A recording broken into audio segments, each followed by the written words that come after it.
Eto guys, panoorin niyo kung paano umubos ang isang Banda King. Tira sa dukas binagsakan lang. Pabor. Pabor ang Angel. Pahanda para sa 4 guys. Pabagsakan lang to. Okay. Tira sa 3. Tira sa 3 ano? Binansagan lang. Diretso sa 4. Tama-tama to. Uuntugin na lang yan.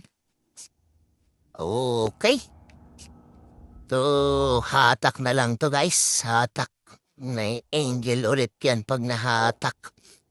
Okay, tama na naman yung Angel niyan guys. Punta sa 7 yung pamato. Okay, ganun lang ulit ang tira. Ilalim. Atak ng konti. Ano. Parang natutulog lang ng isang Banda King. So ito na guys, hahatakin to. All the way. Punta sa 8. Ano? At diretso pa, ho? Yung kulam guys. So ito hatak pektus kanan. Palapit sa 10. Okay. Naku, nabitin ng pektus. Kulang yung ikot ng pamahato guys. So ito napakahirap na tira. Malayo.